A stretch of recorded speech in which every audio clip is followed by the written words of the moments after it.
네, 안녕하십니까. 국회 입법조사처장 김만음입니다. 국회 입법조사처는 지난 1월부터 포럼 시선과 논단을 진행해 오고 있습니다. 매월 국정의 주요 이슈 또 국가적인 현안을 놓고 각 분야 최고 전문가를 모셔서 심도 있게 논의하는 자리입니다. 이 자리에서 초대 손님의 발제를 간단하게 듣고 또 질의응답을 통해서 주제에 관해서 심도 있게 토의를 하게 됩니다. 오늘은 올해 6번째 순서인데요. 주제는 코로나19 회복을 위한 도전과제와 희망찾기입니다. 세계보건기구가 지난해죠. 2020년 3월 11일 코로나19의 위험 수준에 대해서 가장 높은 단계인 6단계, 즉 팬데믹을 선언한 지 지금 1년 3개월 좀 넘어서 4개월 향하고 가고 있는데요. 그 팬데믹 선언은 홍콩 독감 신종 풀리여서 세 번째 팬데믹 선언이었다고 얘기를 하고 있습니다. 그동안 감염에 따른 고통, 또 불안, 또 방역을 위한 여러 통제도 있었고 거리두기 이런 것 때문에 생활 방식도 많이 바꿔버렸습니다. 다행스럽게도 긴급하게 승인된 지금 백신들이 상용화가 이루어졌고요. 우리나라도 올해 2월 26일 첫 접종을 시작으로 백신 접종률을 좀 높이고 있는데요. 1차 기준으로 보자면 최근 기준으로 30% 가까이 좀 되고 있죠. 저도 7월 초에 그 1차 아스트라제네카 1차를 맞아서 또 8월 하순에 2차 맞기로 돼 있는데요. 과거와 같은 똑같은 그런 일상 회복은 어렵겠지만 조금 정상으로 되기를 좀 기대를 하고 있습니다. 물론 여전히 백신 부작용에 대한 우려도 있고 효과성에 대한 의문도 남아 있는 듯합니다. 그렇지만은 지금 우리가 뭔가 새롭게 점검을 해봐야 될 시기인데요. 감염 위기를 대처하는데 우리가 극복해야 될 걸림돌이 되는 것은 무엇일까? 또 일상 회복하는데 우리가 해야 될 도전 과제는 무엇일까? 이런 주제를 가지고 오늘 모신 분은 서울대학교 보건대학원 유명순 교수를 모셨습니다.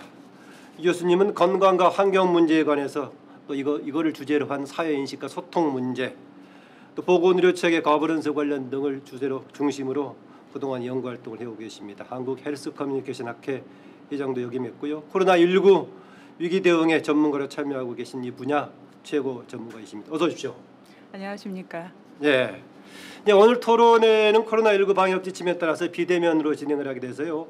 화상회의 시스템으로 미리 또 신청하신 분들과 함께하고 있습니다. 비대면 참석자들을 오늘 대표해서 입법조사처 현재 기획법무 담당을 맡고 있는 김주경 박사가 현장의 대표로 지금 오늘 토론을 하게 됩니다. 김주경 박사는 보건의료 분야를 그동안 오랫동안 연구해왔고 조사처에서도 이쪽 분야를 담당해온 연구관입니다.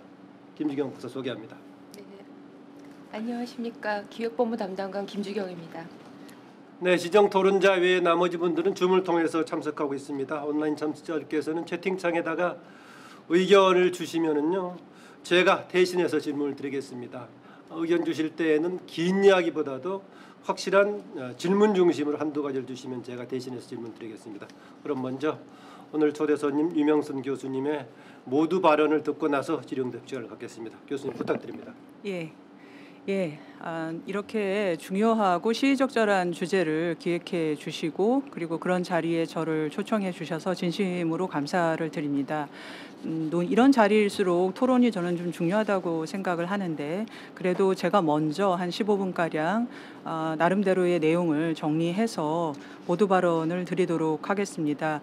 저는 아마도 이런 중요한 자리에 오기에는 여러 가지로 부족한 점이 있을 테지만 그럼에도 불구하고 제가 코로나19 발생 직후부터 지금까지 일반 국민은 물론이고 보건의료 인력 그리고 확진자와 접촉자분들을 대상으로 한 지속 조사를 해왔기에 그 30번이 넘는 횟수 동안의 조사의 내용들을 이 참여해 주시는 분들과 나누고 또 핵심 함의를 따져보자는 취지에서 제가 이 자리에 오늘 올 수 있었다고 생각합니다. 그런데 그런 구체적인 자료와 그다음에 수치나 의미에 대해서는 토론 시간에 좀 더 많이 하도록 하고 앞에 이 10분 15분 저에게 주어진 시간은 그래서 우리는 어떻게 살아가야 할 것인가에 대해서 부족하나마 저의 견해를 공유하는 것으로 준비를 해봤습니다. 주변에서 많이 포스트 코로나라는 이야기들을 하는데요. 저 자신은 지금 우리가 포스트 코로나 시대 혹은 이제 코로나 이후를 이야기하기에는 어려운 때가 아닌가라고 생각을 합니다. 왜냐하면 여전히 코로나19는 국제사회의 가장 중요한 위협으로 이미 390만 명이 넘는 전 세계의 사람들, 국내에서도 2,000명이 넘는 소중한 생명이 코로나19로 인해서 이 목숨을 잃게 되는 위협이었고요. 최근에는 게다가 전 세계 곳곳에서 백신 접종이 시작이 돼서 속도를 내고는 있으나 변이 바이러스의 높은 전파력을 계기로 다시 감염 확산 문제가 심각해지고 있어서 이미 해외 언론이나 문헌에서도 방역의 새로운 국면이 펼쳐지고 있다라고 하는 진단을 내린 바가 있기 때문입니다. 대개 저희가 속한 공중보건 분야에서 감염병의 유행은 긴급사태라는 이름을 씁니다. 그러니까 빨리 시작이 되지만 그만큼 빨리 해결도 볼 수 있는 유형의 위기인 것이죠. 그러나 코로나19는 처장님께서도 말씀하셨다시피 팬데믹이라는 이름 속에서 이제 햇수로는 2년이고 개월수로도 18개월에 접어드는 굉장히 전대미문의 공중보건 분야에서는 매우 드문 겪어보지 못한 장기 위험, 그래서 꼬리가 긴 이런 급속 연소가 아닌 꼬리가 긴 장기 위험과 위기의 상황 속에 저희를 넣고 있기 때문입니다. 그렇기 때문에 오늘의 자리는 여전한 이런 코로나19의 위기감 속에서 어떻게 우리가 우리 사회의 방향 그리고 삶의 방향을 가져가고 또 변화를 도모할 적에 더 인간다운 삶을 지속할 수 있을 것인가에 대해서 그 방법을 찾아보고자 하는 자리가 아닌가 이렇게 생각하면서 내용을 준비했습니다. 시간이 길지 않은 관계로 저는 이제 번호를 매겨서 그동안의 제 조사에서 뒷받침할 수 있는 자료를 일부 인용을 하면서 말씀을 드려보겠습니다. 가장 먼저 제가 드리고 싶은 말씀은 우리 모두가 팬데믹의 의미에 대해서 조금 더 잘 이해했으면 하는 바람이 있다는 것입니다. 이 문헌이나 아니면 사전적 정의를 보더라도 팬데믹이라고 하는 것은 전 세계 인류가 그 특정 바이러스에 대한 면역력을 이제 형성하지 못하고 있기 때문에 감염에 취약한 상태라는 것을 의미를 합니다. 그런데 3월에 이제 세계보건기구죠. WHO가 팬데믹 선언을 코로나19에 대해서 내렸을 때 저는 저희가 좀 더 많은 공감과 이해가 있었으면 하는 것은 그 배경에는 바이러스 자체의 어떤 특징도 있겠지만 우리가 이제 우리 인류가 어떤 풍요로움이라든지 아니면 편의를 위해서 구축했고 또 연결했던 이 사회 경제적이고 환경의 맥락이라는 것이 있다라는 점을 이해해야 된다는 겁니다. 예를 들면 도시의 과밀화라든지 아니면 교육이나 교류가 이제 급속하게 팽창을 한 국제화라든지 우리가 경제 성장과 개발을 위해서 맞바꾼 것과 마찬가지인 생태계 보호의 문제라든지 이런 점들이 놓여 있었다라는 거죠. 이런 점들은 이제 이미 이제 윤리백의 위험 사회론을 통해서도 잘 설명이 되는데 이처럼 이제 이런 문제들이 감염이 유행이 될 때 그걸 이제 탈경계적으로 국가의 경계, 지역의 경계를 넘나들면서 그래서 이 의미에서 코로나19 팬데믹은 정말이지 누구도 언제가 끝이고 어떤 게 끝이냐를 속단할 수 없도록 만드는 높은 불확실성을 주고 있다. 그래서 우리가 만들어낸 이 우리의 사회 환경이 감염병 유행 확산의 내적인 위험으로 존재하고 있다. 이 점을 우리 모두가 충분히 더 이해하고 고민해 볼 문제라는 게 제 첫 번째 지적입니다. 그래서 그러면 이게 왜 이 얘기를 제가 꺼내드렸냐 하면 이런 위험사회론 같은 데서도 나오듯이 위험사회 속에서 삶을 이끌어가고 이 안에서 우리가 웰빙을 추구하기 위해서는 여러 가지 우리의 중요한 가치들이 있지 않았습니까? 예를 들면 경제 성장이라든지 개발이라든지 그것보다도 이제는 안전이라고 하는 것을 상위의 가치로 두고 사회를 그렇게 체계화하고 사회의 약속이라든지 규칙도 안전을 중심으로 자원을 나누고 의사결정할 필요가 있다라는 점을 첫 번째 주제에서 말씀을 드리고 싶었습니다. 제가 했던 조사에서 어떤 질문을 했었느냐면 코로나19로 인해서 우리 사회에 어떤 가치가 가장 위협받고 있다고 느끼십니까? 라고 하는 질문을 서울 시민에게도 했었고 전 국민에게도 했었습니다. 그때 응답자들이 꼽은 제1의 위협 가치는 안전이었습니다. 경제 성장보다도 안전에 대한 위협을 받고 있다고 느끼고 계시는 것이죠. 그래서 저는 이게 앞으로 우리가 안전을 중심으로 하는 사회로의 전환에 국민적 공감대가 어느 정도 형성된 것이 아니냐라고 당시에 이해를 했었습니다. 그런데 이제 이따 논의에 좀 더 얘기를 해볼 필요가 있겠지만은 안전 사회로의 전환이라고 하는 것은 무엇인가? 이거는 굉장히 고민도 연구도 또 이 대화도 많이 필요한 주제일 텐데 여러 가지 중에서 하나 정도 제가 좀 말씀을 드리고 싶은 건 그러니까 이런 대비를 하고 예측을 하는 것은 당장의 경제성이나 당장의 실효성에서는 낮을지 몰라도 바로 그렇기 때문에 이제 이 코로나19가 우리 전 국가와 전 국제사회에 끼친 파급력을 생각하면서 그걸 복귀하면서 그런 실패나 아니면 초기에 어떤 성과가 낮다고 해서 두려워하지 않을 수 있는 그런 환경을 만드는 데에 우리가 좀 더 적극적이어야겠다는 점을 말씀드리고 싶습니다. 관련한 두 번째가 우리 일상에서 안전을 우선해 둔다라고 할 때 제가 늘 이제 그 강의나 연구에서 하는 게 사전주의의 원칙입니다. 사전에 예방하는 것이 사후에 그걸 막기 위해서 들어가는 우리의 고민이나 노력에 비해서 낫다. 그러면 감염병에서 우리가 지금 익힌 기침의 예절이라든지 마스크를 쓴다든지 손을 씻는 것 같은 행동이 이때 잠깐 하는 게 아니라 습관이 되고 감염병이 돈다라는 소식이 돌 때 우리는 서로 어떻게 처신해야 될 것인가가 법으로 벌칙금을 부과해서 많이 강제되는 것이 아니라 우리 일상의 어떤 규칙이나 기준이 될 수 있도록 그걸 다른 말로 규범이라고 할 텐데 이런 안전이 규범이 되는 사회로의 전환이라고 하는 것을 말씀드리고 싶습니다. 두 번째로는 역시 위험사회라든지 이런 위기를 다루는 학자들이 늘 강조하고 있듯이 위기라고 하는 것은 그것이 긴급하다든지 아니면 큰 위협이라는 문제와 더불어 불확실성을 특징으로 합니다. 코로나19도 앞서 제가 말씀드린 것처럼 불확실성이 굉장히 높았습니다. 그렇기 때문에 우리에게 지금 전환과 변화가 필요한 지점은 어떻게 하면 이런 위기 속에서의 우리의 의사결정을 좀 더 신뢰성 있게 그리고 좀 더 효과적인 소통을 통해서 그리고 협력을 촉진으로 하면서 해나갈 것인가의 과제인 것 같습니다. 왜냐하면 이런 위기 속에서 소수의 어떤 전문가 또 소수의 당국자들의 의사결정만으로는 충분한 수용이나 이 신뢰를 얻기가 어렵습니다. 거리두기 같은 것들이 한 예가 될 텐데 너무나 긴급하고 또 판단할 수 있는 자료는 다양하였고 선택지도 여러 가지였기 때문에 이럴수록에 당장은 우리가 긴급했기 때문에 넘어갔을지는 몰라도 불확실성 속에서 가장 중요한 것은 정답 찾기가 아니라 가장 수용성이 높은 정책을 찾아 나가는 과정의 의미가 있다고 생각을 합니다. 그래서 사회적 수용성을 가늠하는 3대 지표가 저는 신뢰, 소통, 그리고 협력이라고 생각을 합니다. 네. 그래서 그런 점에서 그동안의 제 조사에서 드러난 바 다행히도 한국은 예를 들면 보건 그 당국이죠. 질병관리청이라든지 이런 보건 당국에 대한 신뢰 그리고 의학과 과학 전문가 집단에 대한 신뢰가 매우 높은 편으로 양호한 수준을 유지하였습니다. 한 번이 아니라 지속적으로 유지할 수 있었습니다. 그래서 한국의 방역의 성공은 개인의 실천과 우리 국민들의 참여에 있었는데 그 참여의 바탕에는 이런 과학이라든지 의학 그리고 의료 체계 그리고 어떤 중앙정부나 지방정부가 나름대로 해나가는 조처에 대한 기본적인 전반적 신뢰가 있었기 때문일 것입니다. 그런데 유감스럽게도 그것에 비해서 우리 사회의 지금 과제는 언론과 그리고 정치권에 대한 신뢰가 상대적으로 크게 낮다라는 점에 있습니다. 또한 이 높은 어떤 전문가나 과학 집단에 대한 신뢰에 대비해서 보면 서로에 대한 신뢰가 지금 강화가 필요합니다. 그러니까 주변 사람들에 대한 신뢰가 충분히 높았을 때 믿고 그리고 예측할 수 있으며 협력이라고 하는 것을 기대할 수가 있을 터인데 상호 신뢰에 있어서는 앞으로의 과제가 저는 좀 있다고 봅니다.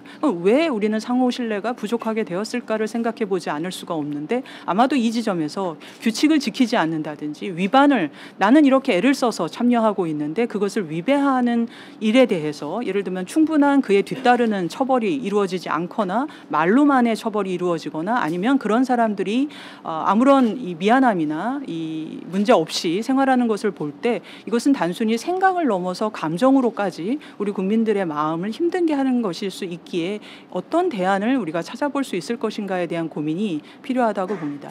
세 번째이자 마지막 지점으로 제가 드리고 싶은 말씀은 우리 모두가 겪은 지난 18개월의 공중보건 재난이자 또 위기였던 코로나19로부터의 회복을 어떻게 강화할 것인가를 어떤 수사적인 이 차원이나 특정 분야, 예를 들면 보건 중에서도 정신건강의학이라고 하는 분야로 좁혀서 볼 문제가 아니라 전 국가적으로, 전 사회적으로 그리고 장기적으로 이 문제를 다루는 노력이 필요하고 그런 사회로, 즉 회복의 사회로 우리가 전환되었으면 좋겠다라는 지점입니다. 현황을 길게 말씀드릴 수 있지만 있지만 논의해서 하기로 하고 크게 한 서너 가지는 모두가 스트레스가 높은데 그중에서도 코로나19로 아이들을 돌보고 재택근무나 유연근무를 했던 가족들을 돌보았던 주부의 일상 위축이 상당합니다.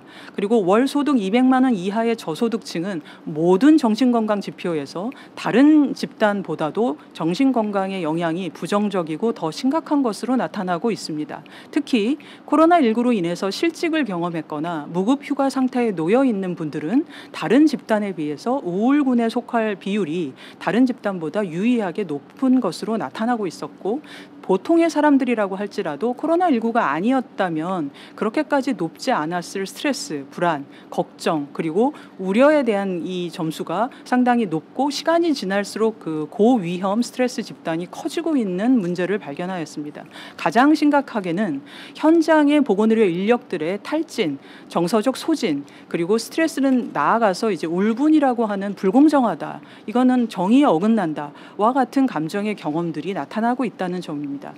한 예를 들어보면 영국은 초기에 방역에서 제대로 하지 못했다라는 평가를 자체적으로도 하고 국제사회에서도 받고 있습니다만, 한쪽에서는 자유작전이라는 이름으로 백신 접종에 엄청난 투자를 했고, 다른 한쪽으로는 전 국민을 향해서 정신건강으로부터의 이 정신건강을 회복하는 액션 플랜을 만들어서 상당한 국가적인 투자를 하고 있습니다. 저는 이런 투 트랙이 한쪽으로는 개인적인 면역력을 획득하는 백신 접종, 다른 한쪽으로는 우리 사회의 정신적인 면역력을 높이기 위한 회복의 강조, 이런 사회로 우리가 나아갈 필요가 있다는 생각을 해봅니다.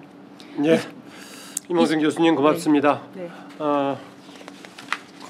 지금 팬데믹 상황이 급성 질환의 단기적인 극복처럼 되는 것이 아니라 긴 과제를 안고 있다라는 얘기와 더불어서 문명의 양면성이라고도 볼 수 있는 발전처럼 보이기도 하지만 거기에 내재된 위험 사회에서 어떤 것에 주목해야 될 것인가, 특히 안전을 이후부터는 우리 사회의 중요한 목표이자 가치로 둬야 된다는 점을 강조해 주셨습니다.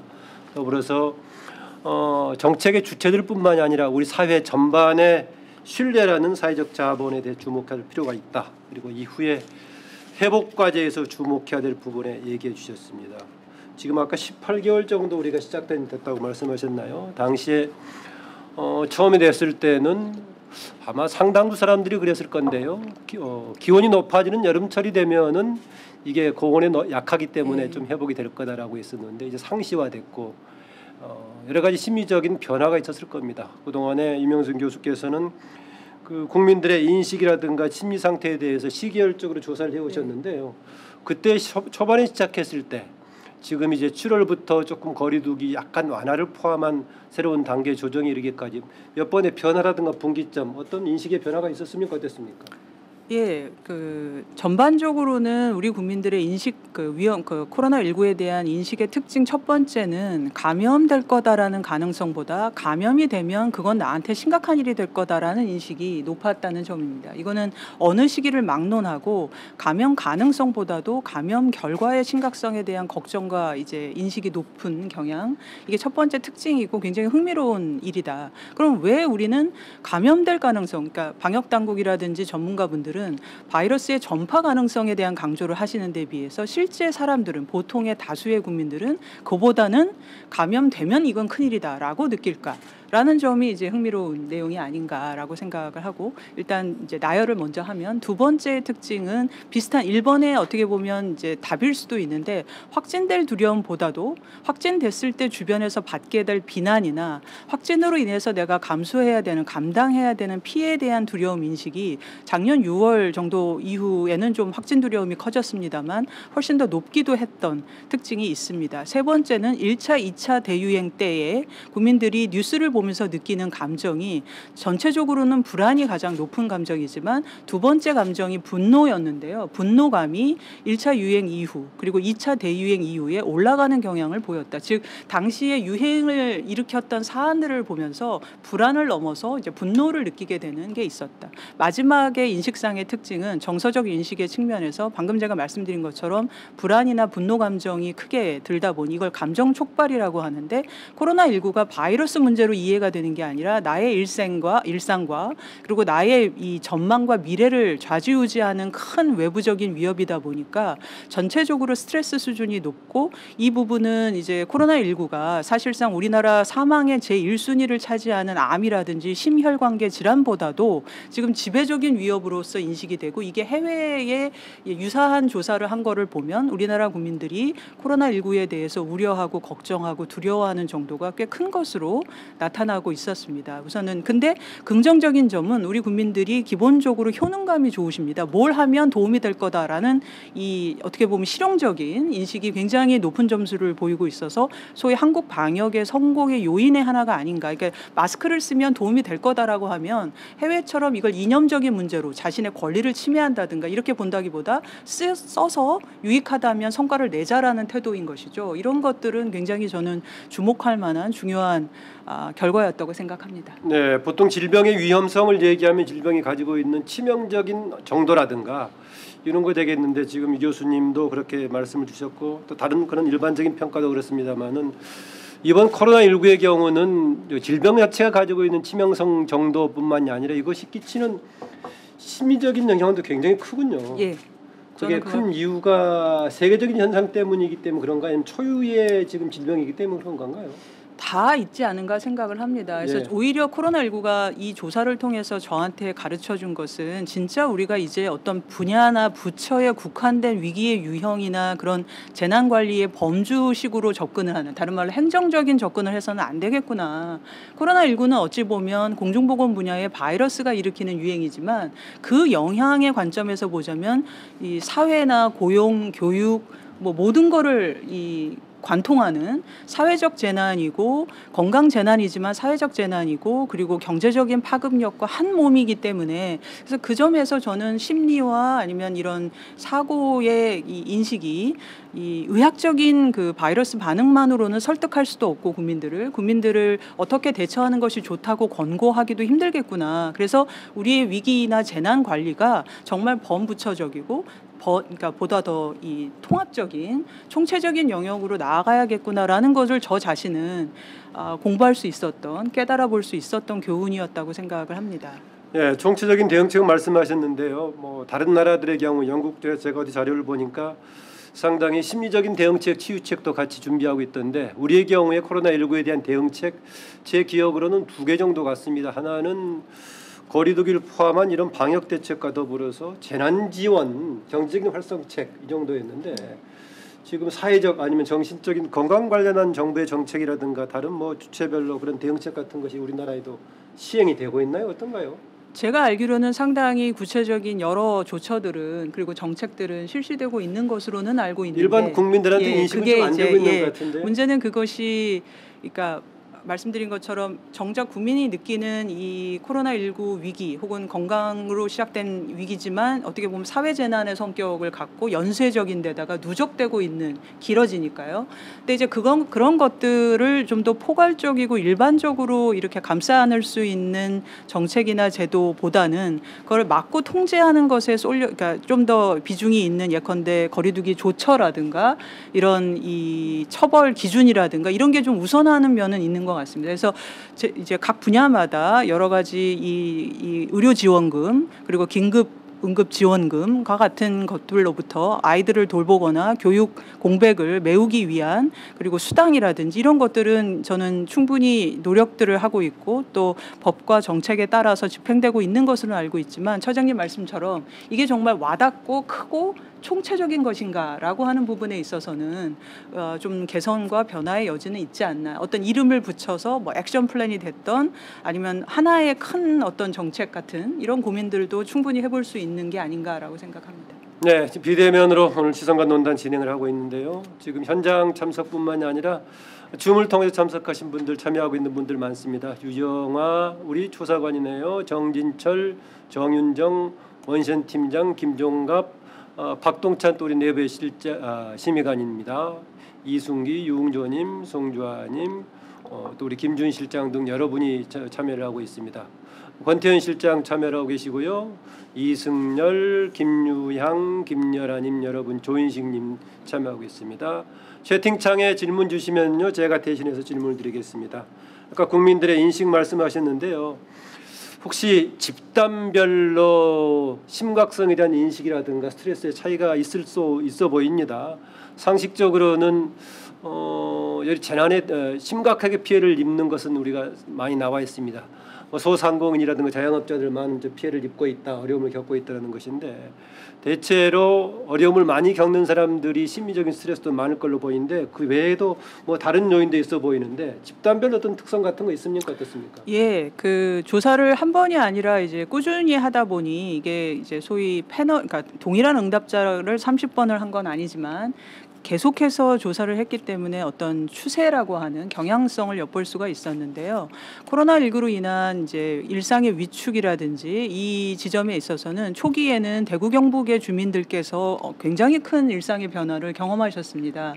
그래서 저는 이런 것이 이제 이 소위 재난 또는 팬데믹이 이 어떤 지역에게도 미치는 영향이 있다. 그래서 이런 연구가 이제 필요하다고 보고 있고요. 마찬가지로 5월에 이제 서울의 이제 이태원 소재의 이 유흥시설에서 집단 감염이 되었을 때는 특정 이제 이 소수자 집단을 향한 어떤 낙인성 발언이나 이런 게 있었던 거죠. 그래서 이런 것들 역시도 그 해당 이 소속을 하고 있는 국민들에게는 큰 영향이 있었고요. 일반적인 인구 집단 기준으로 보자면 50대 이상에게서는 이제 코로나19로 인해서 어쩔 수 없이 홀로 보내야 되는 고립의 시간이 늘었다라는 응답이 50대 이상에게서 많고요.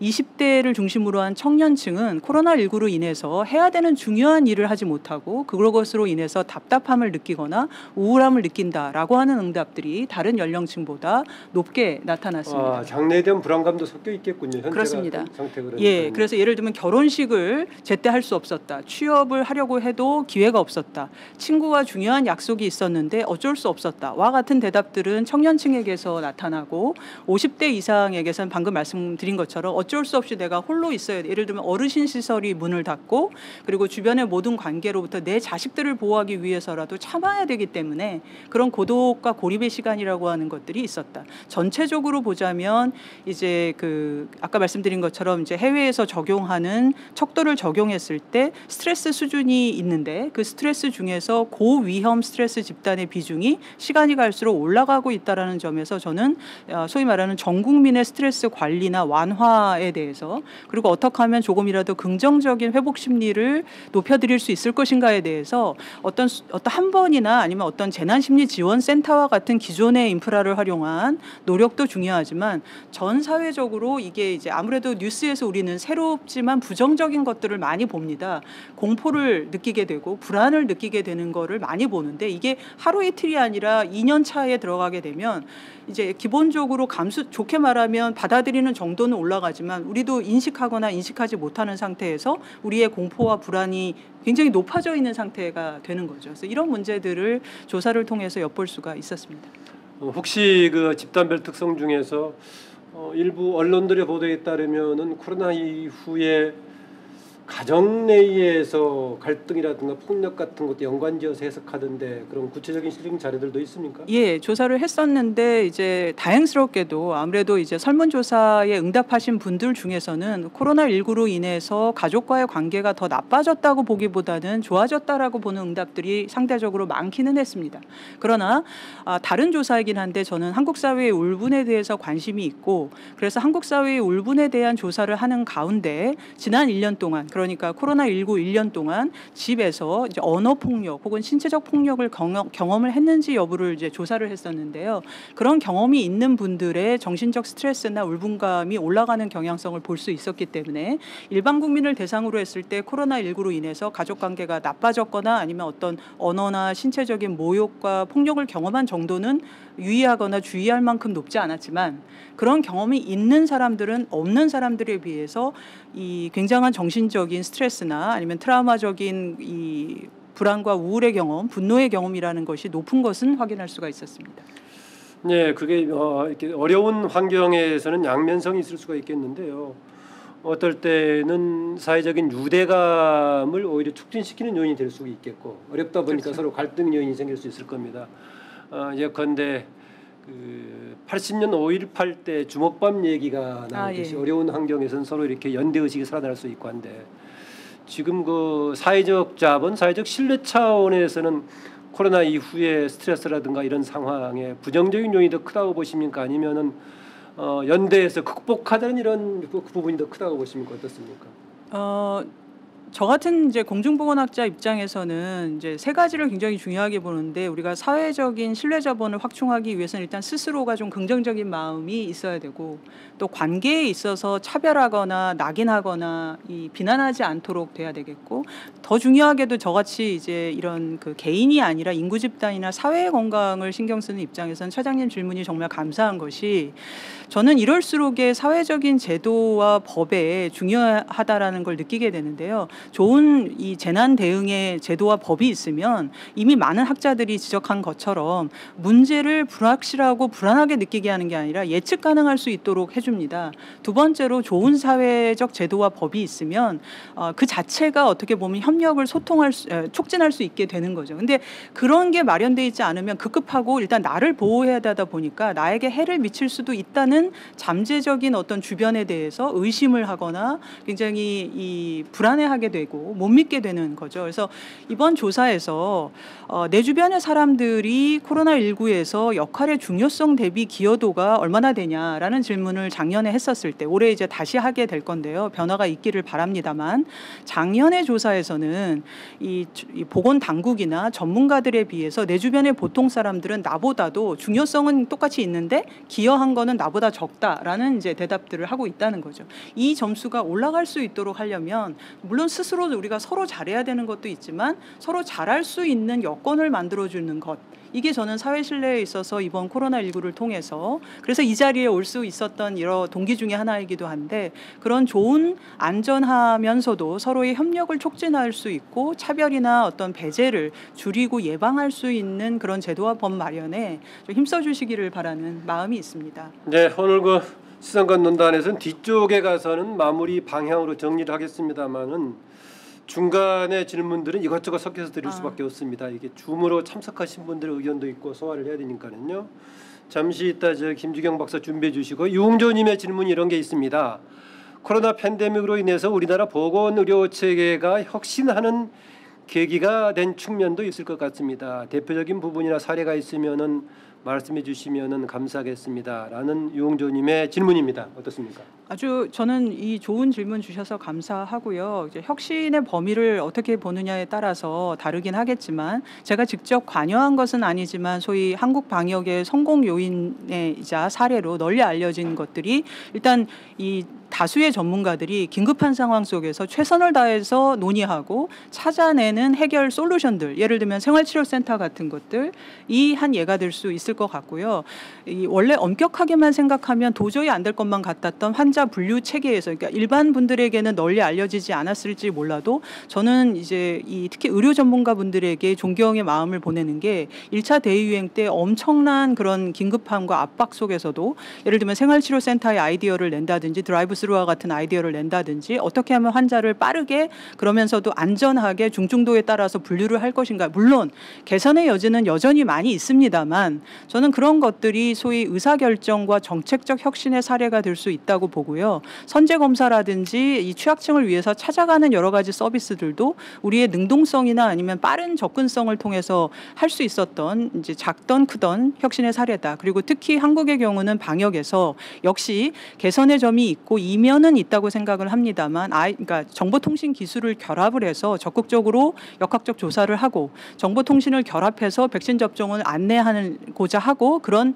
요구를 국민들이 하시고 그런 요구를 언론이 해주고 또 그런 요구를 정부가 부응하는 이런 선순환 같은 것들은 해외에서는, 모든 해외인지는 모르겠지만 제가 아는 접촉할 수 있는 범위의 해외에서는 상당히 귀담아 듣고 알려고 하고 벤치마킹을 하려고 한다라는 생각이 듭니다. 예, 관련 추가 질문 짧게 드리고 김주경 박사 넘겨드리겠습니다.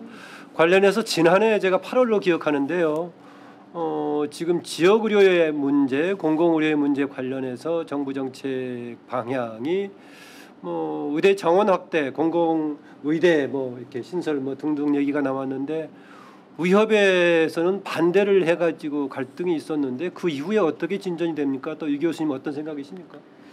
솔직히 말씀드리면 저는 이제 그 구체적인 사안에 대한 전문성이 있거나 관여하고 있지는 않습니다. 그래서 아마도 굉장히 중요한 이제 말씀을 주셨고, 이 보다 이제 구체적이고 사실적인 정보에 입각한 말씀은 솔직히 드리기 힘들 것 같다고 이제 말씀을 해야 될 것 같은데, 하지만 공중보건학자의 한 사람이고 코로나19에 대해서 연구해온 입장에서 나누어 보고 싶은 생각은, 아시다시피 지금 이제 우리가 이제 보통 언론에서 많이 나오는 말이니까 인용을 하면, 우리가 영혼을 갈아 넣어서 방역했다, 사람을 갈아 넣어서 막아냈다, 이런 표현들을 하는데, 존경이라든지 감사를 표현하는 것도 중요하지만 이게 정말 문제라는 걸 잊지 않아야 한다라고 본다면, 그동안 18개월 동안 2년 차에 접어드는 동안 우리의 이 안전한 일상을 위해서 일을 해왔고, 다른 말로 전담했던 그 조직과 인력들은 대체로 공공보건의료의 영역이었던 거죠. 그래서 이 문제를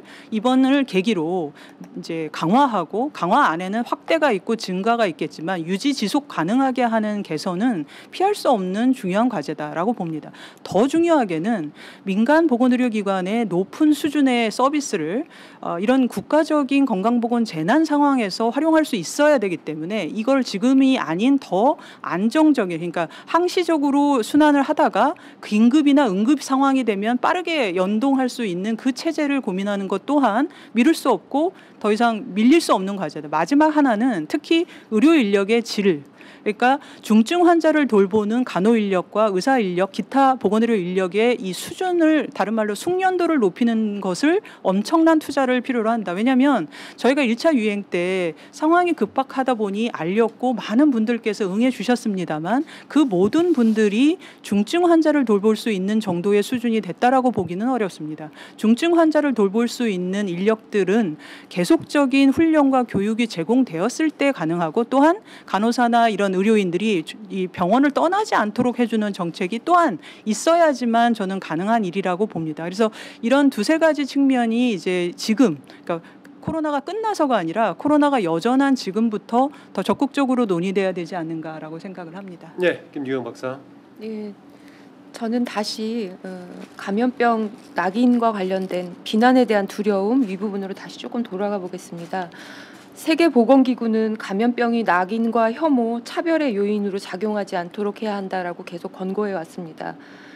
예를 들면 최근에 변이 바이러스의 이름을 알파, 베타, 감마, 델타 이런 식으로 명명함으로써 지역의 이미지를 탈색시킵니다. 델타 바이러스가 인도발 변이 바이러스임에도 불구하고 델타 바이러스라는 식으로 명명하고 있습니다. 우리의 경우에는 어째서 감염병에 걸리는 것보다 걸려서 비난받는 걸 더 두려워하는 상황에 이르렀을까라는 의문을 가지고 우리 방역 체계의 독특한 특징을 하나 좀 찾아보자면, 트레이스, 그러니까 추적을, 확진자의 동선을 공개하고 이 추적을 통해서 방역을 확실하게 했던 독특한 우리 방역의 특징을 발견했습니다.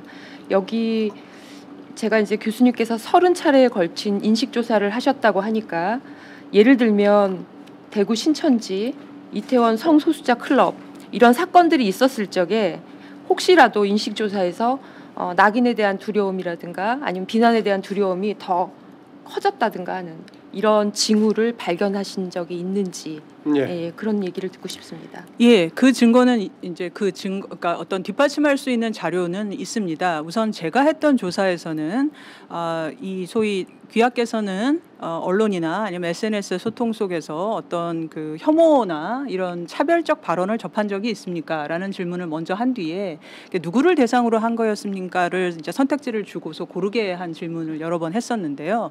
이게 이동을 합니다. 처음에는 이제 소위 중국이라고 하는 나라 혹은 중국 사람이라고, 중국인이라고 하는 대상에서 시작을 하다가 중간에는 이제 종교, 어떤 특정한 종교를 향해서 혐오 발언을 본 적이 있다라고 이동을 하고, 이게 또 중간에는 이제 이 그 성소수자와 같은 집단을 향한 쪽으로 이렇게 이동을 합니다. 그러니까 사람들의 인식은 고정됐다라기보다 그때그때 나에게 위협을 실제로 줬거나 피해를 끼쳤거나 나의 일상을 되돌아가지 못하게 만드는 것들에 대해서 이 차별나 혐오의 발언이라고 하는 것들도 연동해서 늘어나는 경향성을 볼 수가 있었고요. 그 외에도 저희 대학원에 계시는 조은강 교수님께서 포스텍에 계시는 배영 교수님과 함께 제가 알기로는 이 많은 SNS의 소통 유통을 분석한 적이 있었는데 그런 특정한 대상을 향한 것도 있지만 확진자, 저는 코로나19가 한국 사회에 만들어낸 새로운 주체인 이름이 확진자라는 네, 생각이 그렇습니다. 듭니다. 환자가 아니라 확진자라고 하는 중간자적인 이름을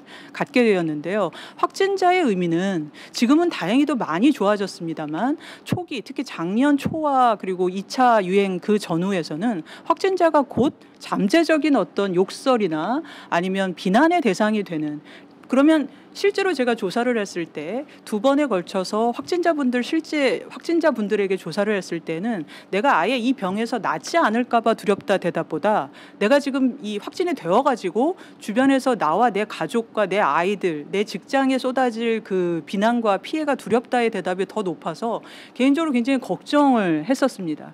마찬가지로 1차 대유행에 속했던, 그러니까 내가 단지 대구 경북에 거주하고 있다라는 이름으로 감내해야 했던 이 주변에 우리 사회의 이 비난 같은 것들, 그래서 이 문제가 음으로 양으로, 즉 의식하던 의식하지 않던 간에 저희들에게 깔려 있고, 그래서 저는 이제 호소도 하고 또 같이 해보자라고 제안도 하는데, 재난 심리라고 하는 거를 굉장히 심각한 어떤 우울이나 굉장히 중증의 스트레스만으로 생각하실 게 아니라 이런 또다시 우리에게 어떤 감염병이, 아시다시피 2003년 사스부터 생각하면 생각보다 큰 유행들이 짧은 기간을 통해서 저희에게 찾아왔습니다. 저는 메르스가 끝날 때 사실은 솔직히 5년 안에 이런 큰 위기가 올 줄을 꿈에도 생각을 못했습니다.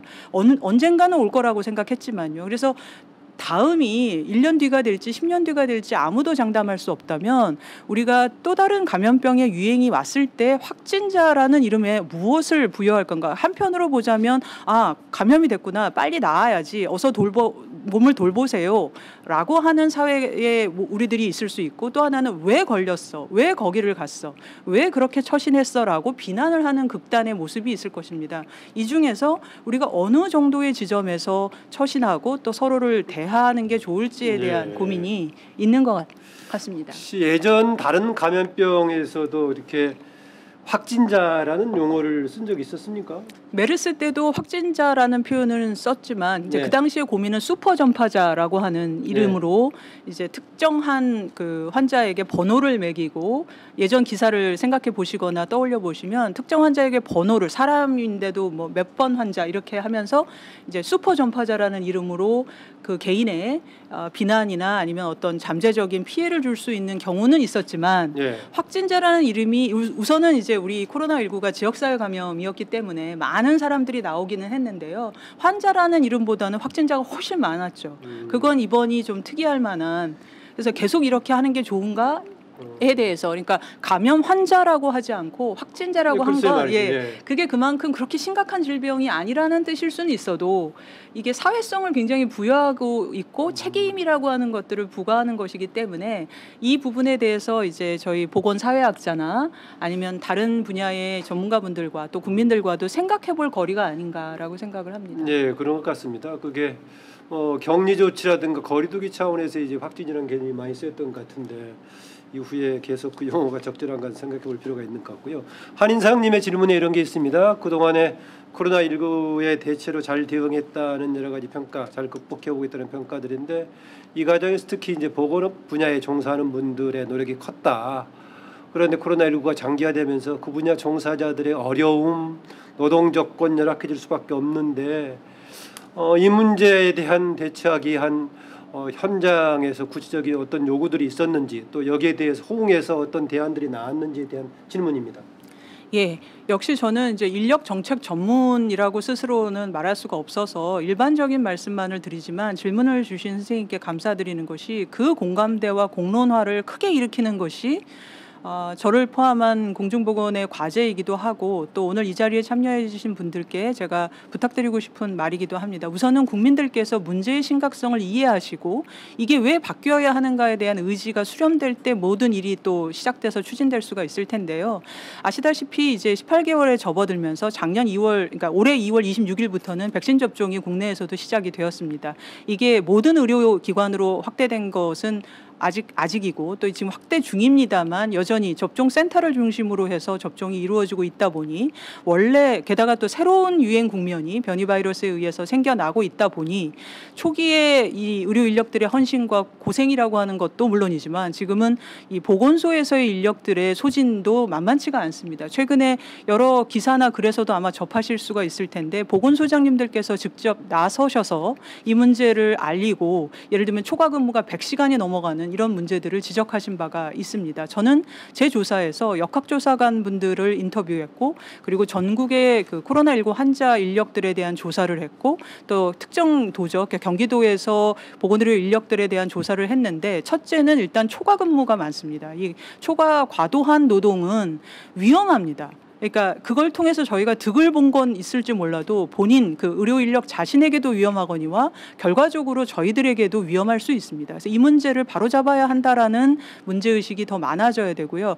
다만 보건의료 인력을 확보함에 있어서 그 전망을 그러니까 역학조사관을 몇 배로 늘리면 평상시엔 뭐 하냐라는 식의 질문을 하게 되면 당장의 효과를 중심으로 보게 되면 계속 이 문제는 요원해지게 되고 안타깝지만 다음번에 혹은 안타깝지만 일단 급한 것부터 해결하자라는 식으로 가게 되는데 저는 이게 바뀌었으면 좋겠습니다. 그래서 제가 안전사회는 수사가 아니라 안전사회는 투자이다. 그러니까 수사가 아니라 투자를 해야 되는데 투자의 기준은 사전주의여야 한다. 그러니까 사전에 우리가 안전한 제도와 이 체제를 갖추고 있어야 문제가 터졌을 때 예측 가능하고 협조하면서 극복할 수 있다. 그래서 모든 게 연결이 되어 있는데 저는 개인적으로 다시 말씀드리지만 중환자를 돌보는 의료 인력들의 확보 문제 그리고 공공 분야 특히 보건 분야와 예방 분야에 해당되는 인력들의 확보 문제 그리고 기존 인력들의 이 감염에서 저희를 대신해서 초과 근무를 지나치게 하지 않을 수 있도록 하는 이 법적인 기준의 마련과 적용 그리고 지금 많은 목소리들이 비현실적인 처우와 보상 예컨대 미국에서는 10개의 권리를 밝힘으로써 심지어 코로나 환자를 돌보느라 자신들의 아이를 돌보지 못하는 간호사나 여러 인력들을 특별하게 돌봐주는 문제를 권리로 발표를 했고 아니 코로나 환자를 돌보느라 안전 문제 때문에 집에를 못 가는 그 의료 인력들이 충분하게 잠을 시간은 적더라도 충분하게 편안하게 주무실 수 있는 이 거주의 문제까지도 밝히고 있는데 우리는 아직은 그런 부분에 대해서는 좀 부족한 실정인 것 같습니다. 그래서 이런 여건과 처우의 개선이라고 하는 것도 법과 제도로서 더 강화되었으면 하는 바람이 있다. 이 정도로만 좀 구체적인 정책적인 의견을 못 드려서 죄송하지만 조사와 연구를 통해서 가지고 있는 입장 정도를 공유해봤습니다. 네, 지금 이게 교육 분야 전문하고 있는 조사관들 몇 분의 지금 질문인데요. 지금 여러 가지 비대면 환경이 생기는데 그중에 하나가 학생들 학교 가는 문제 아니겠습니까? 그래서 학생들 문제 또 당연히 학생들과 마주해야 되는 교사들 관련들이 혹시 그동안에 어떤 상황에 대한 인식이라든가 문제 제기 어떤 것들이 있었나 좀 듣고 싶다. 또 거기 한 뭔가 좀 대책은 또 어떤 것을 생각할 수 있나 이런 조인식 몇 분들 조인식님, 이덕란님 질문들이 포함되어 있습니다. 사실 그 학부모님들과 학생들에 대한 조사는 그동안에는 특정하게 맞춰서 하지는 못했었고요. 백신 접종 관련해서 지금 기획 중입니다. 그러니까 이미 하나가 들어갔고요. 그러니까 백신 접종과 관련된 인식과 그리고 소통의 수요 조사와 같은 것들을 지금 기획을 해서 집행을 할 예정이라 그동안의 조사는 이제 전국에서 성과 연령, 지역을 반영한 그 우리 사회의 구성을 반영한 이제 조사 패널을 이용해서 인식 조사를 했기 때문에 특히 청소년 그러니까 18세 이하의 청소년들의 목소리를 들어볼 수 있는 기회는 저에게는 이제 없었고요. 학부모님이라고 하더라도 이제 자녀가 있는 응답자와 자녀가 없는 응답자의 구분 정도를 통해서만 볼 수가 있었는데 그래서 주신 질문을 제가 제대로 이해했는지는 모르겠지만 제 조사에서의 응답 중에서는 아까 말씀드린 것처럼 어떻게 보면 숨어 있는 스트레스에 가장 취약한 사람으로서 주부가 있다라는 점만큼은 제가 어떤 자리에서도 왜냐하면 주부라고 하는 것은 이제 직업군별에서는 전업주부라는 특정한 직업으로 인정이 되기보다는 무급 가족 종사자라는 이름으로 분류가 됩니다. 그러다 보니까 이분들은 가구의 단위로 어떤 지원금이 나간다든지 하게 되면 아니면 아이의 이름으로 지원금이 나가지 무급 가족 종사자 라는 내지는 일을 하는 경우라면 제가 만약에 전문직이면 전문직이지만 저는 가정을 돌보는 주부인데 이런 저의 이 코로나19 동안의 수고와 헌신에 대해서 어떻게 우리 사회는 지원하거나 인정해 줄 수 있을 것인가. 이 부분은 비어 있다. 요 얘기는 할 수 있고요. 근데 교육 자체로 돌아가면 저는 이제 고민이 저는 이 코로나19와 같은 상황에서 교육 대상자이자 주체들은 취약할 수 있다고 생각을 하는데 방역 얘기를 하자는 게 아니라 이제 우리 사회가 오늘의 우리 주제가 앞으로 어떻게 살아가야 할 것인가라고 하는 조금 어떻게 보면 막연할 수는 있어도 담대하게 용감하게 뭔가를 따져보는 자리라고 생각해서 말씀을 드리면 정보통신 기술을 이용해서 이 교육 환경을 개선한 걸 대비해 놓지 않으면 또 어떤 그 바이러스 감염이 우리를 덮치고 공격할 적에 아이들을 한 번 놓친 건 그렇다 치고 두 번 그 교육권을 빼앗으면 안 되지 않나라는 생각들을 합니다. 그래서 저희 보건 쪽에서는 원래 병원을 가셔야 되고요. 투석도 받으셔야 되고 정기적으로 의사 선생님과 상담을 하셔야 되는데 무섭고 두려워서 병원을 가지 못했던 경우가 전체 이 보통의 응답자들인데도 10%가 넘었습니다. 마찬가지로 교육에서도 그래서 이 문제를 해결하기 위해서 이념적으로 원격 의료라든지 어떤 이 모바일을 이용한 혹은 어떤 정보통신을 이용한 의료를 이념적으로 대응하지 말고 실용적으로 대응하자라는 주장에 저는 입장을 지지를 하는 편인데요. 네. 마찬가지로 교육의 취약함이나 격차 해결에 있어서 정보통신이나 아니면 기술 혁신을 통한 대안 마련을 저는 좀 말씀을 드려보고 싶습니다. 네, 학교 교육 과정에서 지금 학생들을 상대로 한 정신건강, 지금 코로나19 관련해서 방역 대책은 충분히 반복해서 국가적인 차원도 있고 지자체도 있고 학교 과정에서도 이렇게 전달이 되고 있지만은 정신건강 문제도 교육 과정에서 지금 뭔가 유념해서 하고 있습니까? 아니면은 뭐 과제로 남아 있습니까? 해외 문헌들은 많이 저는 조금씩 접하고 있는데 우리의 경우는 제가 많이 접하고 있지는 않아서 대답을 혹시 다른 선생님들께서 많이 접하고 있지는 못하다. 예, 격차가 낮다는 보고들을 최근에 접했었고요. 예. 근데 중요한 거는 이제 학생들의 정신건강, 그러니까 대학생들의 경우는 지금 있습니다.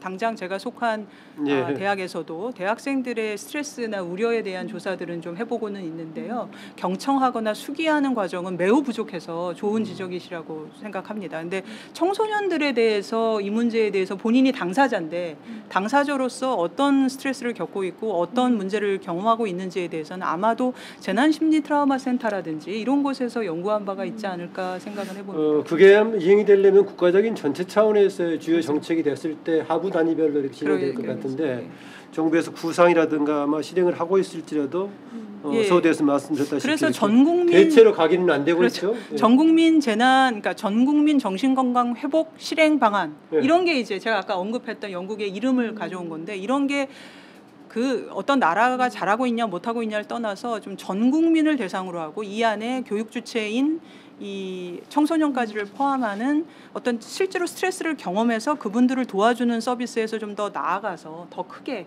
더 전생의 범위를 담는 그런 정신건강 회복 방안 같은 것들이 필요하지 않나라는 생각을 해봅니다. 네, 김주경 박사 다시요. 네. 많은 연구자들이 재난은 불평등성이 있다라고 계속 보고해 왔습니다. 예를 들면 1918년 스페인 독감 때 유럽이나 미국에서는 인구의 한 0.5% 1% 정도가 사망을 했고 가난한 나라 인도에서는 6%의 사망률이 있었습니다. 코로나19랑 관련해서도 마찬가지일 것인데요. 취약계층은 이런 위기 상황에서 가장 먼저 타격을 받고 가장 깊은 상처를 받고 가장 나중까지 이 상처가 계속 있는 상태일 거라고 생각을 하면 사실은 코로나19에서 스트레스를 가장 많이 받은 사람들은 일자리를 잃은 사람들, 생계에 위협을 받은 사람들이 아닐까 추측을 합니다. 그래서 사실 아까 이제 정신건강과 관련한 이런 재난 심리 지원 프로그램도 결국에는 이런 경제적 타격을 가장 많이 받은 취약계층부터 돼야 될 것이 아닌가라고 생각을 하고요. 교수님의 연구 조사에서 또 이런 특히 경제적 취약계층의 경우에 심대한 정신적인 심리적인 타격을 받은 증거가 혹시라도 확인된 것이 있는지 이런 것들을 좀 듣고 싶습니다. 예, 아까 잠시 말씀은 드렸었는데 일단 조사에서는 이제 앞으로 아마 그 그러니까 우리 통계청에서 실시하는 전 국민을 대표할 수 있는 안정적인 결과로 속속 결과가 나오고 또 각종 그 출연연의 연구를 통해서 또 이런 우리 국회의 활동을 통해서도 증거는 확보될 거라고 보지만 제가 사실 이런 인식조사를 했던 건 실제 그 상황에서 기억에 의거하거나 지난 뒤에 복귀하는 조사보다 그때그때의 이 인식을 조사하는 것은 의미 있는 자료가 될 거라는 믿음에서 했었던 건데요. 조사했을 때 코로나19로 인해서 귀하가 임금과 일자리를 그대로 보존한 경우와 그렇지 않은 경우를 이제 물어봤었던 거죠. 첫 번째의 뒷받침의 결과로 나누고 싶은 거는 코로나19 동안에 실직을 했거나 무급휴가였거나 일자리를 직장에서 해고되진 않았지만 임금이 줄었다는 대답이 그러니까 이 일자리가 그대로 있고 임금도 그대로였다는 사람들은 전체 한 절반 정도고 나머지 절반은 어떤 식으로든지 간에 부정적 경험들을 한 겁니다. 그런데 그 어떠한 식으로든지 간에 부정적 경험을 고용에 있어서 한 경우는 가구소득이 주니까 여러 가지로 위축이 있었고 특히 아까 말씀드린 것처럼 실직을 했거나 무급휴가 상태에 놓이게 된 그 안을 들여다보면 실직한 사람들은 초기에는 20대가 많았고요. 뒤로 가자 20대 비정규직과 그리고 50대 여성에게서 그런 일들이 많이 경험이 예상하실 수 있죠. 그러니까 쉽게 해고될 수 있는 경우부터 해고가 됐으니까요. 근데 이 실직이나 무급휴가를 경험한 사람들의 정신건강은 계속해서 좋지 않은 쪽으로 나타나고 있고 이것은 통계적으로 유의한 상관성을 보이고 있어서 말씀해 주신 질문에 뒷받침이 될 수 있다고 생각합니다. 저희들이 지금 3분의 2쯤 진행 시간이 지나고 있는데요. 질문을 많이 주시고 있어서 뭐 대목대목 더 의견을 주시면은 질문을 많이 소화할 수 있겠습니다. 그 김봉주님의 질문인데요. 언론 보도에 의하면 지난해 우울감을 호소하거나 자살을 생각하는 설문 응답자 비율은 증가했지만 실제 자살 건수는 3년 만에 줄어들었고 절도와 폭력, 사기 등 발생 건수가 이전에 비해 감소했다고 합니다. 작년 통계만 볼 때 코로나19로 우리 사회의 건전성을 나타내는 지표들이 오히려 개선됐다고 볼 수도 있을까요? 그렇다면 그 원인은 어디 있을까 이런 질문입니다. 안 그래도 저도 그 백종호 그 중앙자살예방센터장님 전 백종호 교수님하고도 그런 말씀을 나눈 적이 있습니다. 그러니까 초기에 오히려 자살이 줄어들었다. 그런데 우울감은 올라가고 있다. 뭐 이런 이야기들. 근데 이제 긍정적으로도 해석해 볼 수 있고 걱정스럽게도 해석해 볼 수 있는 아주 또 좋은 지적을 주셨는데요. 일단 저는 자살 생각이나 자살 시도를 질문하지를 못했는데 이게 빠른 조사를 하려다 보면 연구윤리 승인을 받아야 되는데 자살과 관련된 질문들은 조심스럽게 다룹니다. 아무래도 그러겠네요. 예, 예. 그래서 이제 제 질문에서는 넣을 수가 없었는데요. 우울과 자살감 혹은 자살 시도나 자살 생각의 연관성이라고 하는 것은 이미 다른 체계적 조사에 의해서 널리 알려진 바이기 때문에 중요한 건 경고 신호는 있다. 경고등은 켜졌다. 그러니까 우울감이 올라가고 그게 그동안의 국민 정신건강 지표에서 말하는 바와 같이 20대 그리고 여성에게서 높게 나타나는 경향성은 제가 하는 이런 이 월별 조사에서도 그대로 나타난다. 그런데 우울감이 높다고 해서 그것이 곧 코로나19로 인한 자살의 증가로 이어지지 않는 증거들은 저는 이제 최근 작년 9월, 10월부터는 그 자료를 보고 있지 않지만 초기에는 그 연구만을 하시는 선생님들을 통해서 접한 자료를 봐서는 자살 사례가 줄어든 초기는 맞다. 근데 다들 이해하시다시피 정신건강이 문제가 되는 건 그리고 재난이 실질적인 행위로 이어지는 고위험 건강행동으로 이어지는 것은 예를 들면 문제 음주 굉장한 폭음이라든지 개인이나 이런 데 중독이 된다든지 자살을 시도한다든지 이런 문제들은 최소한 사태가 종결된 이후 3년 길게는 10년 이후에 나타나는 문제라는 것이 있습니다. 그래서 지금의 변화가 그래서 코로나19로 인해서 줄었다, 긍정적이었다라고 말하는 것은 조심스럽다라고 이제 생각이 되고요. 그래서 어디까지가 코로나19로 인한, 그러니까 이런 거죠. 코로나19 1년, 2년 동안에 내가 겪었던 실직, 코로나19가 벌어진 2년 내지 앞으로 3년이 될지 2년으로 끝날지는 모르겠습니다만 그 안에 내가 겪었던 뭐 부모와의 헤어짐이나 아니면 배신과 해고, 부당한 해고 뭐 이런 것들이 그 사람에게 미칠 정신심리적인 영향이라고 하는 것은 상식적으로 생각을 해봐도 최소한 그 이후의 어느 기간을 들여다보게 한다. 그래서 지금 시점에서 나타난 수치를 가지고 좋아졌다라고 말하기도 그렇다고 아니라고 말할 수도 없지 않나 해서 지켜봐야 된다는 생각이 들고, 중요한 건 우울감과 스트레스가 올라가고 있는 지점들에 대해서는 경고등으로 받아들여야겠지 않나라고 저는 생각을 하고 있습니다. 네, 공동체 내에서 극복 과정이든 이후에 대안적인 사회이든 간에 신뢰가 중요하다는 말을 강조해 주셨는데요. 그런 신뢰 가운데서도 관련 당사자들에 대한 신뢰가 아주 중요한 문제인데, 기준아님의 질문입니다. 백신과 관련한 정보 전달의 신뢰를 어느 정도 하고 있는지 궁금합니다. 우리가 초기에 정은경 현 청장에 대한 신뢰가 아주 높았던 것을 기억을 합니다만은 정보 전달하면은 정부 쪽과 언론 등을 들을 수 있겠는데, 직접적인 전달의 주체는 그래도 정부이기 때문에 정확한 정보 전달하고 있다고 믿을 수 있는지요? 라는 질문입니다. 예, 이것도 아주 중요한 주제시고요. 제가 올해 2월, 그러니까 작년 12월부터 백신 질문을 하기 시작해서 올해 1월부터는 이제 이 언론사와의 공동조사로도 하고 있고, 그리고 제가 속해 있는 대학원에서도 기획을 하고 있는데, 백신과 관련된 우리 국민들의 인식과 경험 조사를 하고 있습니다. 그래서 제 의견에 앞서서 간단하게 그 의견을 물어보면, 코로나19 방역에 비해서는 백신에 대한 정부의 대응에 대한 신뢰가 조금 낮습니다. 그리고 두 번째는 그게 이제 특히 3월, 4월에 백신 수급을 둘러싼 불확실성 문제와 뭐 일부 언론에서는 뭐 백신 보릿고개라든지 아니면 백신 가뭄이라든지 이런 표현들이 등장하고, 그것이 널리 알려지게 됐던 시점에서는 더 그런 점들을 반영을 합니다. 그런데 전체적인 수준으로 보면 응답자의 절반이나 그 수준 이상은 지금 보건당국의 백신과 관련된 예를 들면 수급, 추진, 그리고 대응이라고 하는 점에서 신뢰할 수 있다라는 대답을 보이는 것으로, 정확한 수치는 제가 기억을 못하지만 전체적인 추이는 어떻습니까? 초반부터 지금. 그러니까 만약에 1월부터를 치면 아까 말씀드린 것처럼 코로나19 방역 대응에 있어서는 계속 50은 다 넘었었고요. 네. 높게는 예를 들면 질병청 같은 경우는 80, 90%도 넘었었고요. 응답자의 90% 이상이 신뢰한다. 그런데 백신에 있어서는 이제 그보다 낮아서 50%, 처음에 60%였었는데 3, 4월, 특히 이 4월이 문제였지 않습니까? 불확실성이 높았던 4월, 5월에 있어서 그 신뢰도가 떨어집니다. 그랬다가 6월이 되면서 다시 좀 올라가는 그런 수준. 그래서 저는 흥미로운 것이, 국민들은 그러니까 덮어놓고 신뢰하지 않는다.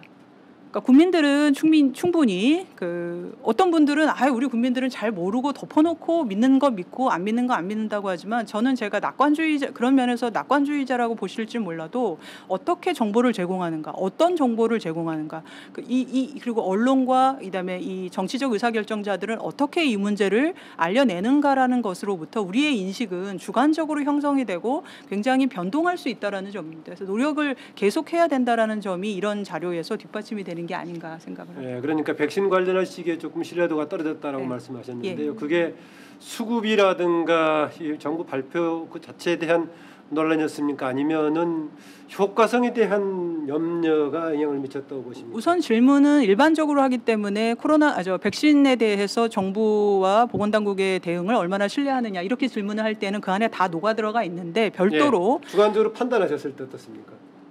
그러니까 그래서 지금 말씀드리라는 게, 이제 그래서 혹시나 그 부분을 알아보기 위해서 선생님께서는 백신에 대해서 얼마나 신뢰하십니까라는 질문을 따로 드립니다. 그랬을 때 제가 좀 우려하는 점은, 백신에 대한 신뢰가 그러니까 식약처라든지 전문가 이런 입장을 통해서 허가와 심사와 승인을 거치지 않았습니까? 그런 발표가 만약에 국민들에게 고지고대로 이해가 되고 수용이 됐다면 백신에 대한 안전성 인식은 굉장히 높아야지 되는 거죠. 그런데 실제 조사를 해보면 국민들께서는 백신의 품목에 따라서 안전성 인식에 큰 차이를 보이고 계셨습니다. 그러니까 예를 들면 파이자와 같은 백신에 대해서는 안전하다라는 대답이 과반을 넘는데, 아스트라제네카와 같은 경우에는 맞으시고는 계시지만 그 백신이 안전하다라고 하는 응답은 전체 한 3명, 4명 수준인 상황이 5월, 6월의 결과였고, 이제 이게 나아졌습니다만, 그러면 이게 의미하는 게 뭐냐? 첫 번째는 아주 냉정하게 말하면 정부와 과학 전문가, 의학 전문가 분들께서 말씀하시는 백신의 안전성에 대한 정보와 소통이 충분하게 설득력을 갖고 있지 못하다라는 증거가 될 수 있겠죠. 있죠. 두 번째로는 어떤 그 이상 반응에 대해서 우리 사회가 어떻게 알려내고 있는가를 성찰해 보게 만드는 증거일 수도 있습니다. 그러니까 이상 반응이 100만 명 중에 몇 명이다, 뭐 10명 이내다라고 만약에 이야기를 하면 그건 드문 일이지만 드문 일이 여러 언론사에 의해서 계속 24시간 동안 나타나게 되면 그건 사람에게 걱정과 불안을, 나에게도 일어날 수 있는 일로 여겨지게 될 것이고, 그렇게 되면 그 이상 반응의 대상이 된 백신에 대한 안전성 인식이나 신뢰의 인식은 크게 떨어지게 되겠지요. 그래서 이런 문제들이 이제 잘 녹아 있는 응답의 결과가 아니냐. 그래서 언론과 정치권과 보건 당국과 전문가들의 소통을 어떻게 하면 더 잘 안전하게 할 것인가, 신뢰 있는 소통을 할 것이냐를 되돌아보게 만드는 좋은 결과들을 국민들께서 응답을 통해서 이렇게 밝혀주고 계시다는 생각이 듭니다.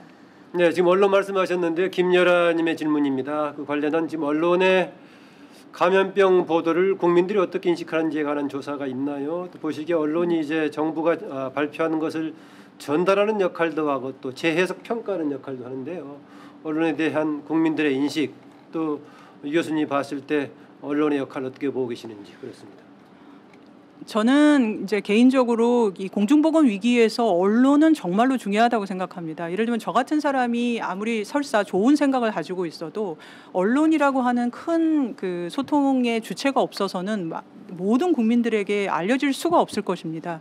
특히 언론은 환경에서 무슨 일이 벌어지고 있는지를 알려주는 환경의 이 어떻게 보면 나팔수 역할도 해주고요. 정부나 전문가 집단이 각 주체가 제대로 일을 하고 있는지를 감시하는 환경감시 기능을 합니다. 그리고 어떤 정보가 주목할 만한 중요한 정보인지를 걸러주는 그런 의제를 설정하는 기능을 합니다.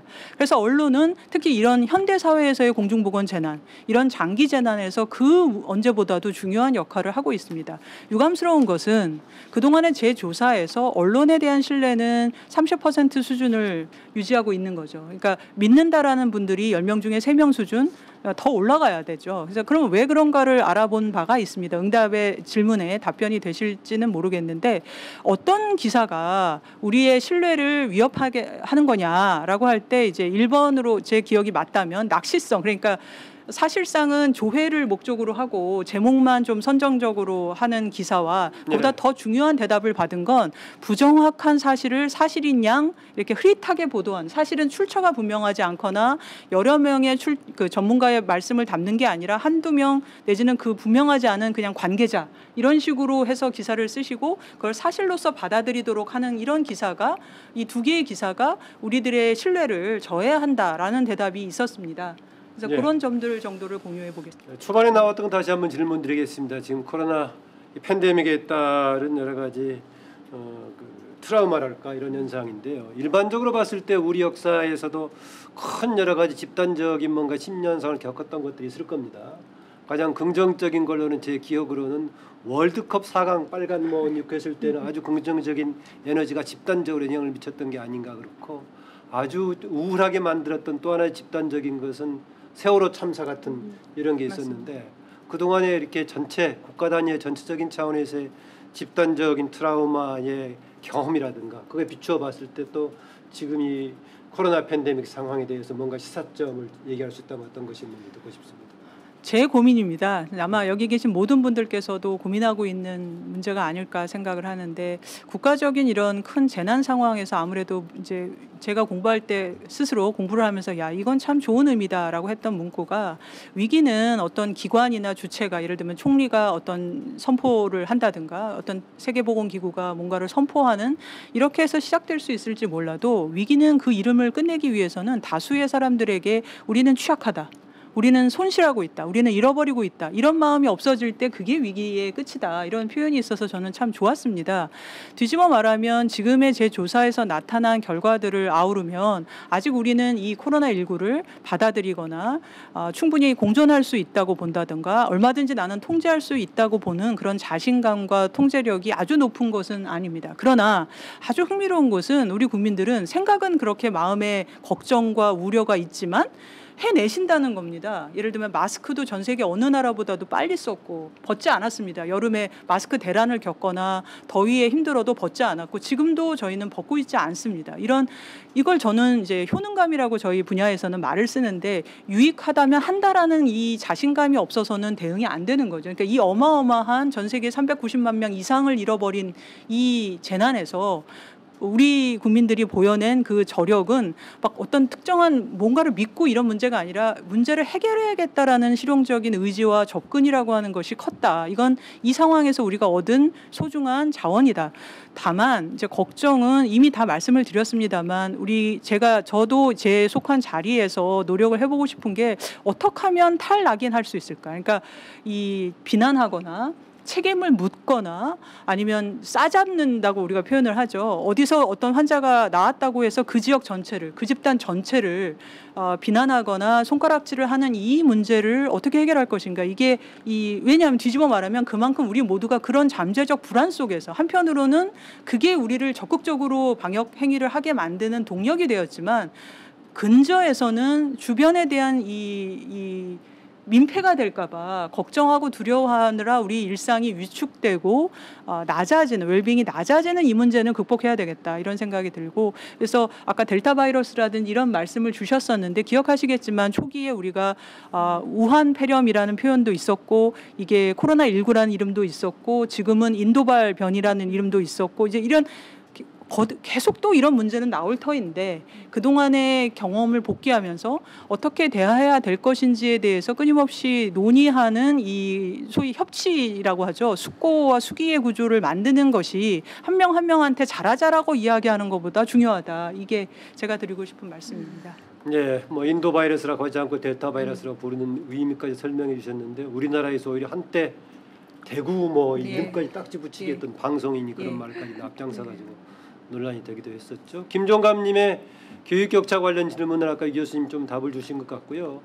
그 다음에 정신건강 관련해서 김준 실장이군요. 영국의 정신건강 액션 플랜 관련 우리에게 된 주는 시사점.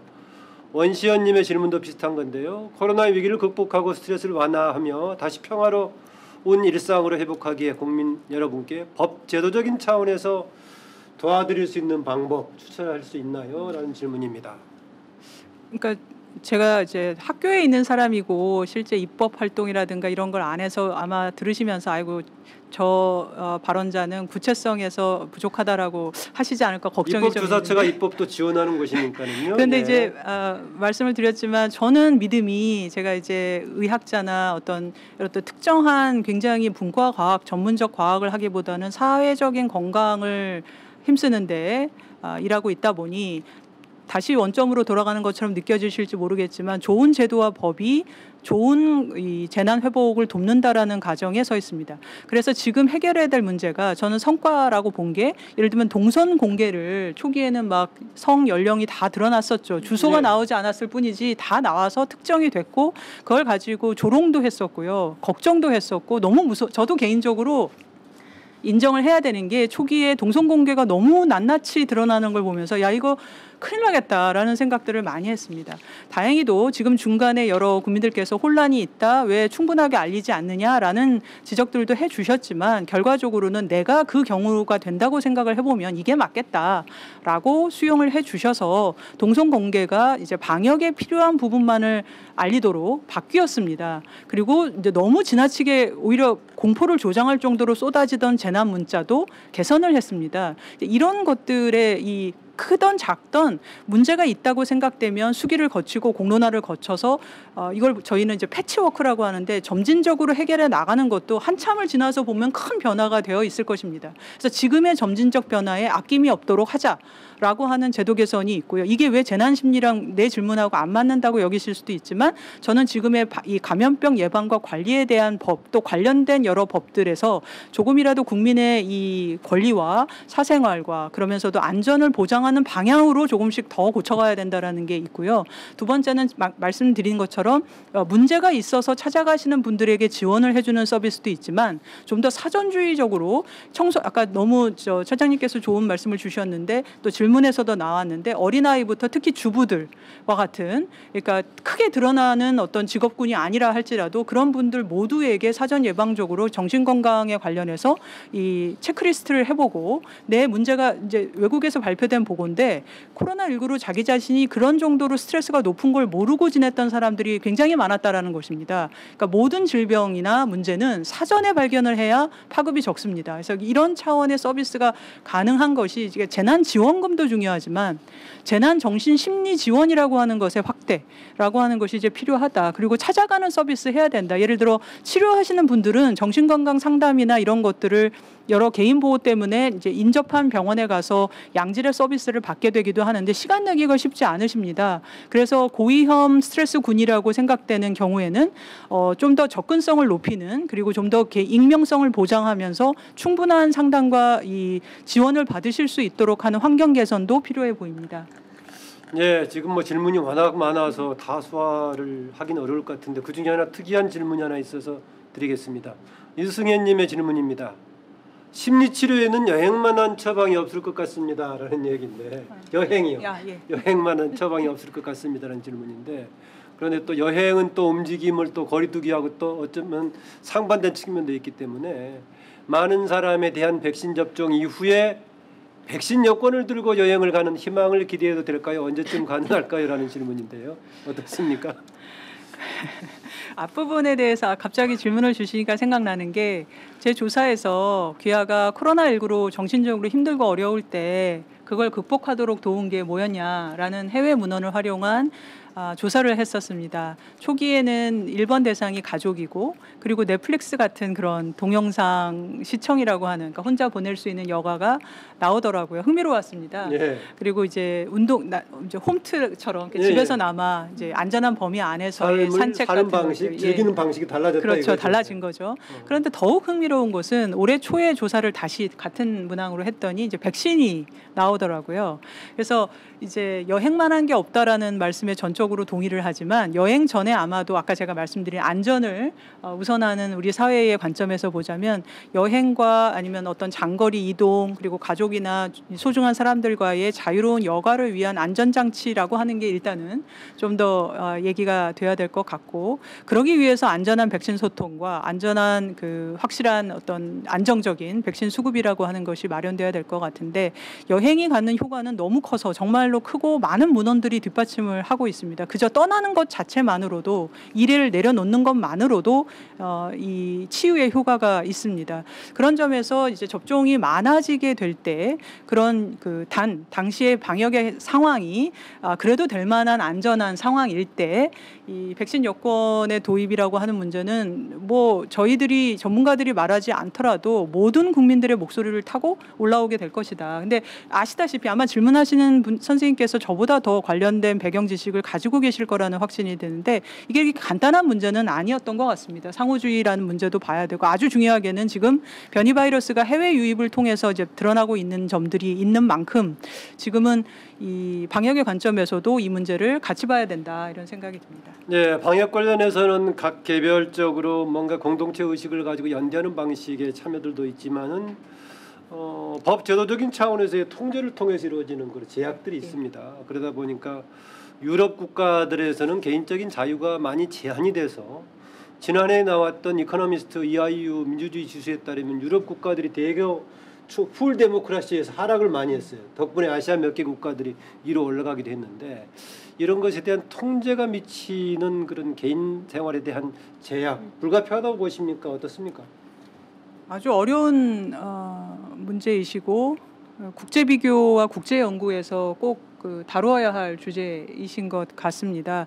사실 제가 아까 실용적 접근 얘기를 드렸는데 이제 해외에서 저는 몇 번 참여를 해 봤을 때 나왔던 질문이 외국에서 흥미롭게 생각하는 것은 우리는 소위 미국이 했던 것과 같은 소위 일상의 완전한 이동 제한, 락다운이라고 하는 이런 이동의 봉쇄나 이걸 취하지는 않았었지만 고강도의 거리두기를 계속해서 유지를 했는데 그 부분에 대한 국민들의 수용성이 높은 것에 대해서 외부에서의 평가가 있고요. 두 번째는 계속 특히 아주 외국의 관심이 주목이 되는 건 아무래도 정보통신을 이용해서 카드 사용을 확인한다든가 아니면 이 GPS를 이용한 이동을 추적하는 이거는 이제 일부 국가에서는 굉장히 놀라운 이 어떻게 보면 통제죠. 그래서 사실상 부정적으로 보자면 빅브라더가 되는 거죠. 그렇죠. 예. 그래서 이런 부분에 대해서는 저는 그렇기 때문에 국민의 이 의사결정 참여가 필요하다. 그러니까 저는 개인적으로 꼽으라면 두 가지 과제가 있는 것 같은데 하나는 이 개인의 헌신과 그다음에 감내로 이어가는 이 고독한 영웅서사.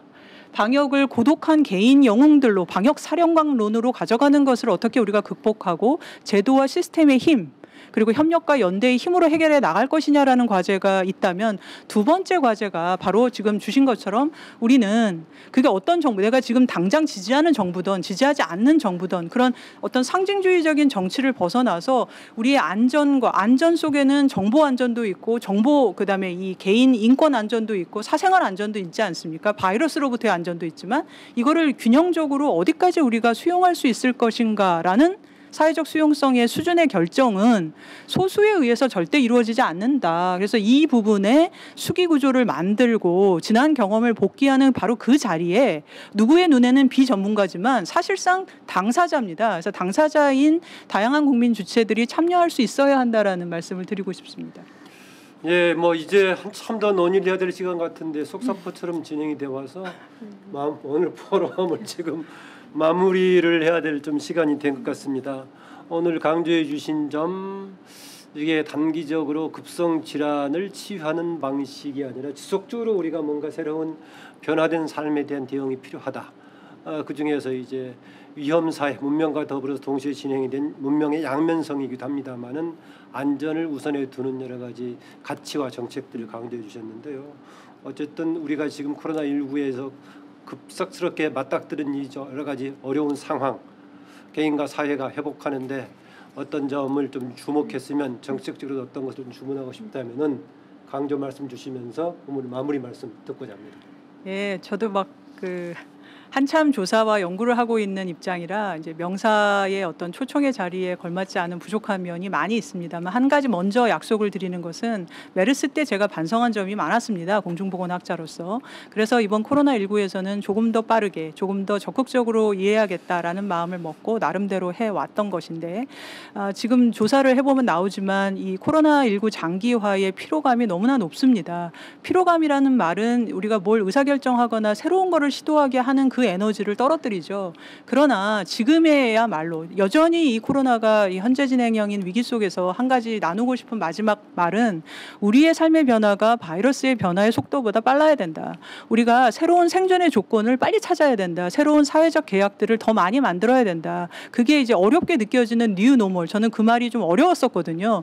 그게 코로나19와의 공존의 시대에 지금 우리가 빨리 해야 될 일이고 그래야지만 끝날 때까지 끝이 아닌 것처럼 보이는 이 위기 속에서 우리가 자신감을 가지고 심리적인 웰빙을 크게 다치지 않으면서 우리 사회에는 나보다 허약하고 취약한 사람들이 얼마든지 많이 있기 때문에 그분들과 함께 사회생활을 할 수 있다. 이 말씀을 이건 그런데 개인의 노력도 물론 중요하지만 좋은 법과 제도를 통해서 뒷받침이 있어야지만 가능하기에 이 오늘 와주신 선생님들께 이제 저는 저의 자리에서 충실할 것이나 많은 부탁을 드린다라는 마무리를 해보겠습니다.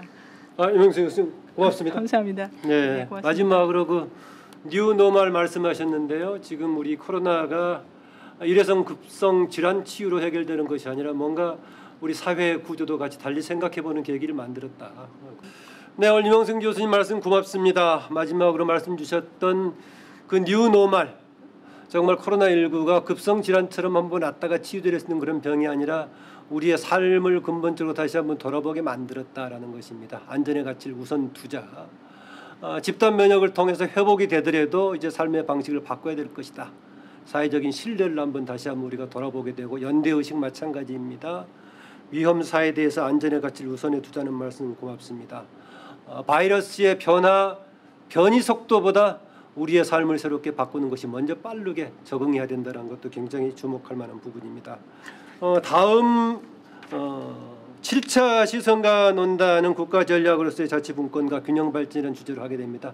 자치분권위원회 위원장인 김수름 교수가 참여를 하게 됩니다. 시선과 논단에 대해서 계속 여러분의 성원과 관심 부탁드리고요. 앞으로 또 오늘처럼 많은 참여 부탁드립니다. 오늘 시선과 논단 여기서 마치겠습니다. 고맙습니다.